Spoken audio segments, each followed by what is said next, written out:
Hello po, good morning po sa atin lahat. So time check natin, alas 9 na ng umaga, pero ganito yung panahon dito sa amin, maulan.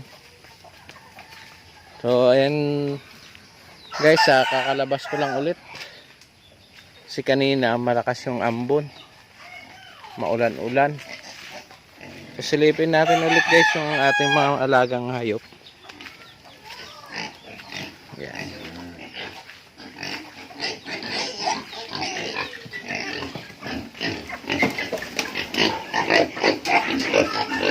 Hello. Malamig. Yan, nahingi ng pagkain guys. Lagyan natin ng tubig.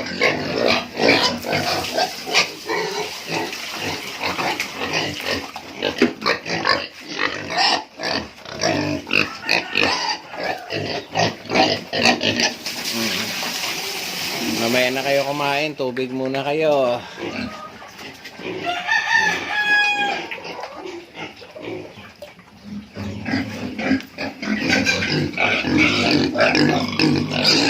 So ito guys, malaki na sila oh. Lumubo na. So katapusan, i-dispose na natin itong mga malalaki. Yan oh. Iiwan natin yung sa maliit na yan oh.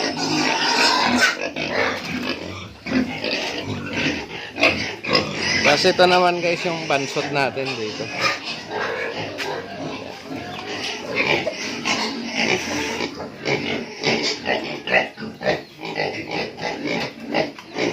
Gumanda-ganda na yung katawan niya. Solo kasi nilang pagkain guys.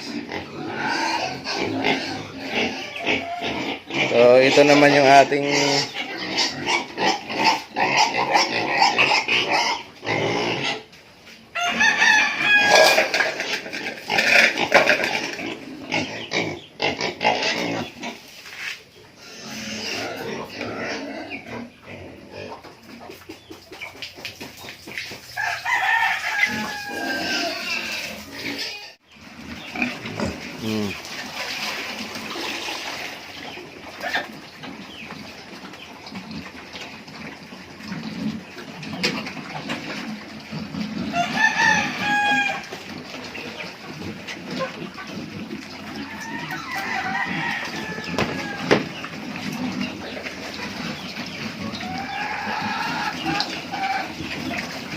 malamig guys ang panahon kaya hindi sila mapaliguan.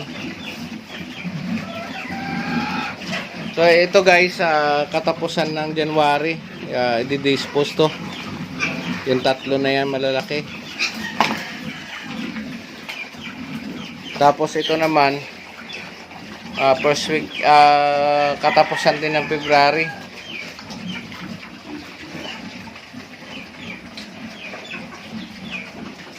Pero itong malaki na to, parang pinag-iisipan ko baka isama ko na rin to. Para ito na lang yung apat na maliit at saka yung isa doon yung maisama sa paninda. Ito guys, mahina talaga kumain itong maliit na to.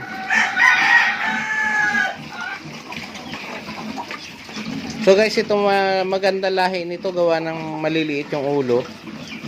Ito naman yung kabila, mahahaba. Mapuputla sila. Pero hindi ko alam bakit ganun yung ano. May lahing ganyan sa hybrid. Yung mahahaba yung uso. Ang pangit tingnan. Ito kasi pag maiksi, malamang ito ay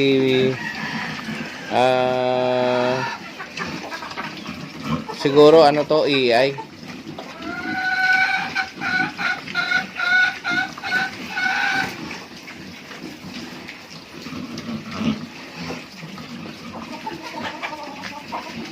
So yung biik naman guys, puntahan natin.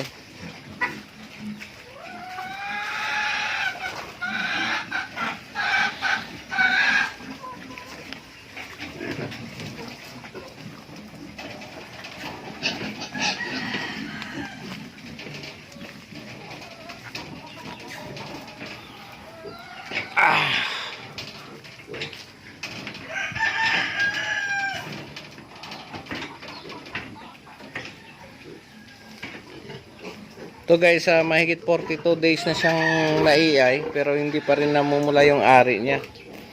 Wala rin akong napansin na kung buntis ba siya o hindi. Pero ang tingin ko, lumalaylay yung tiyan niya eh.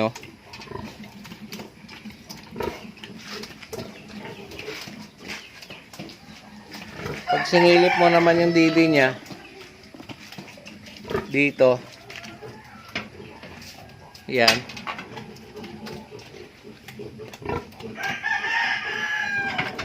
Medyo mahirap i-determine pero laylay yung tiyan niya.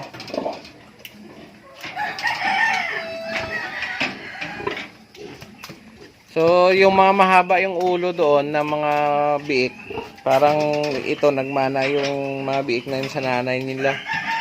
Ito kasi mahabang klase ito eh.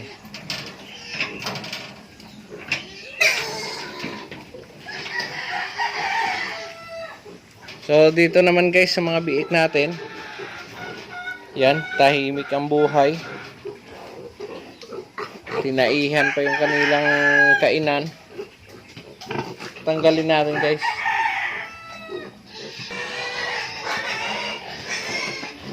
Yun, tinanggal natin. Tapos nilagyan natin ng isang takal na pagkain. So, yan. Hindi ko na lang nilagyan guys ng tubig, gawa ng baka masubrahan. Tatae. Pero yun naman ang tae nila, buo naman.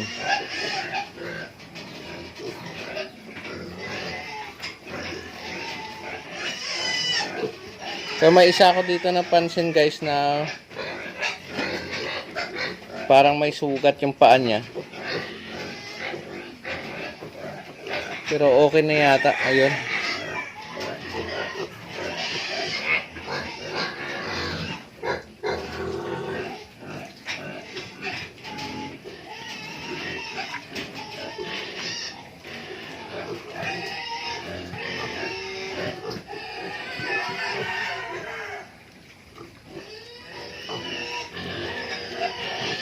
Busog sila guys, busog.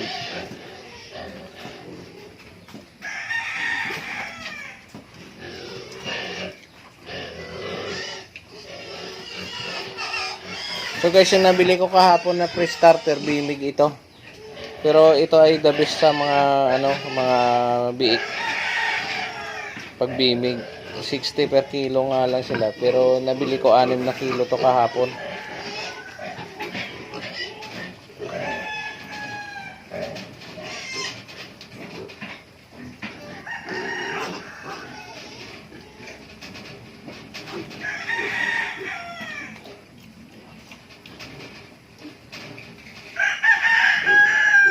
So, lagyan natin ng konting tubig guys yung pagkain.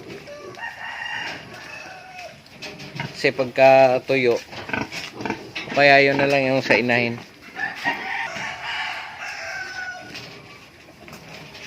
Ayan guys, naglagay tayo ng inumin ng inahin, nauhaw. So ito naman, konting basa lang sa feeds.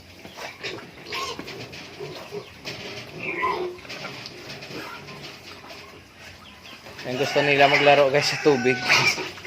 O yan, bugbog tuloy sila dyan sa nanay nila.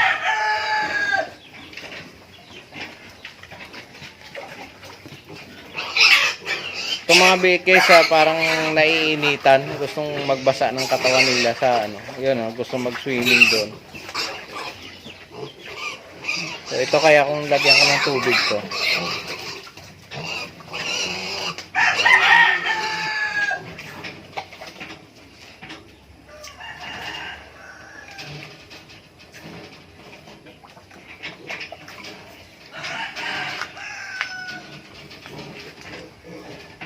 So guys, ito naman yung inahin natin, exercise niya sa umaga.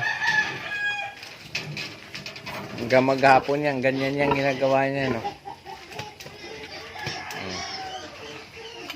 Hindi ko pala nalagyan ng tubig na inumin. Kuha tayo guys ng tubig na inumin. Nauuwaw siguro yan.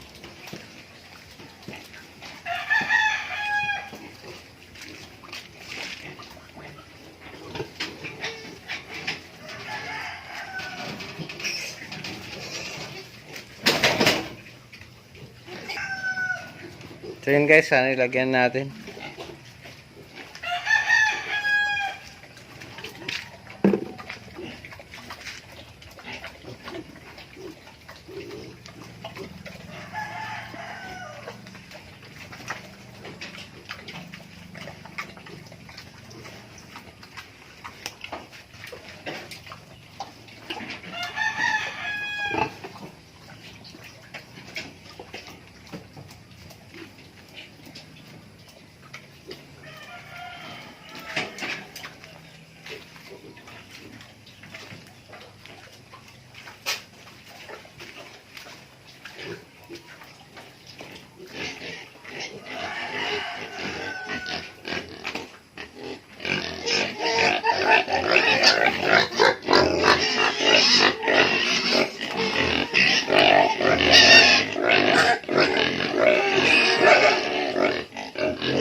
Di tayo makagala guys sa ano, basa yung mga damo.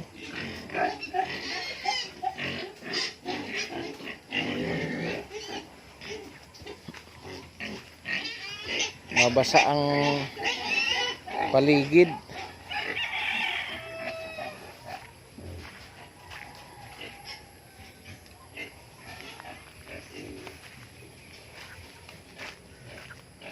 So guys, ito langkawas.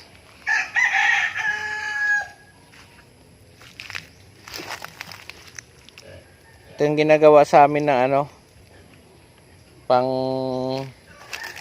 sausawan. Oo nga, langkawas nga.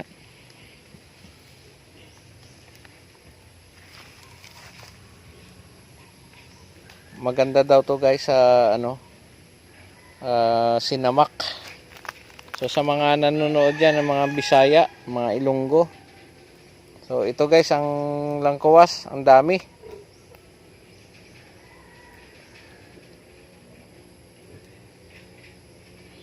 Gusto ko sana mag-uwi. So tingnan natin bukas. So ito kasi guys, maganda yan sa burong ano, suka. Yung sinamak. So kung yan ay ihalo mo sa sinamak, lalong aanghang. Lalong lalo na kung ang suka mo ay tuba.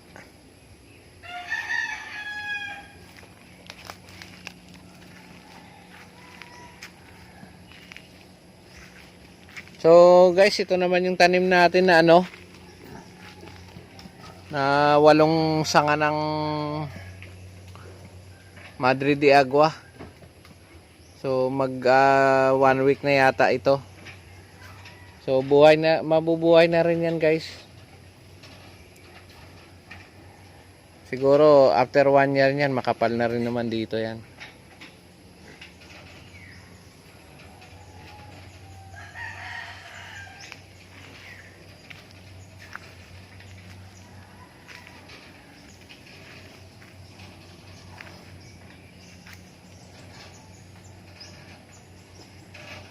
So guys, yung maapa na galing doon sa loob ng babuyan, dito yan tinatapon.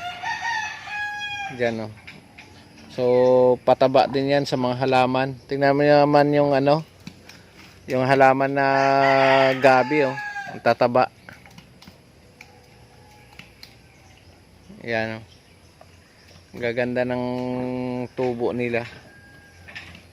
Kaya nilagyan natin dito guys ng ano, Madre de Agua. Gustong gusto nila yan eh. So tutubo yan. So after 3 months yan may salingsing na. 2 to 3 months.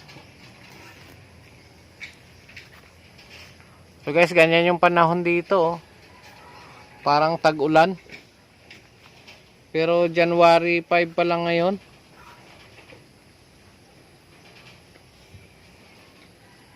Tuwing hapon dito makulimlim. So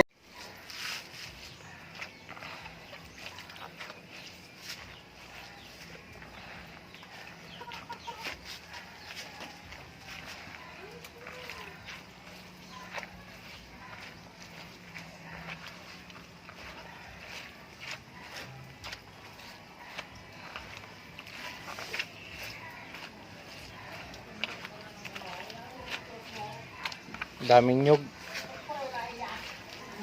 Gulay to. Ito tama na. Niluluto pa yun lang. Alin? Yun? Oo. Bago ilagay dito? Oo. Pakuluin lang sila o Oo. Patundagon yan. Kabali ano na. Langis na yung kuan. Lalabas. yung sa amin diretso ang gata. Diretsong gata. Opo. Kaya mabilis magbangnes. Hindi katulad nitong pina. Masabaw nga siya pero siguro binababad pa ni Lula sa mga 3 oras. Ay, di. Iba naman yung pagluto. Iba naman, langis na lang. Langis na lang. Langis yan nalagay yan. Pero mas masarap tong ginagata muna. Lutuin mo ng gata. Linuluto muna yung gata. Hindi pa to sa gulay. Dulaga na sukwa, kalungay.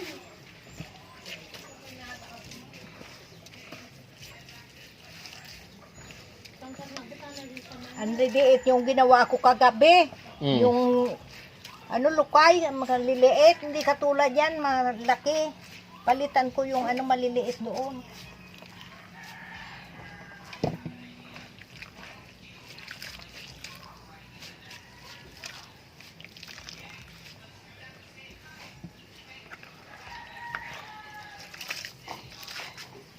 Maganda talaga la pag mayroong violet la no.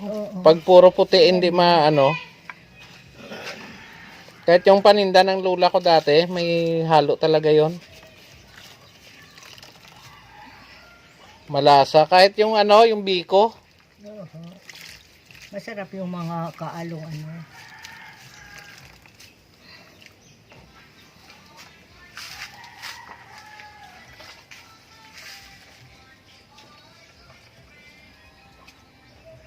Tingnan ni kadikin ka yung kuhan pandan para mga pango. Ito sa balay may pandan. Asa na sa pandan mo di ma? Butang tayo di sa kuhan. Natok. Doon sa binibila namin la yung nagtitinda ng May ibos. nala muna katon. Tig size. Muna pagbuta nga. 4.50 na yung balot nila. Pupunta din nila ng kuhan ka din. Pinaunan mo katong sa palma.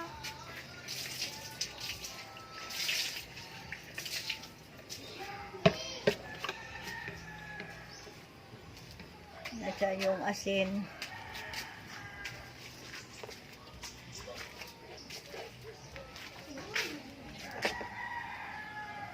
Uminit na. Nilagyan pa asin la. Ano ka dito yan? Tanggal ka de. Bang. Kawali. Di. Mahina. Di mo na pagsugang. Di mo na pagsugang kang kawali ma. Yan.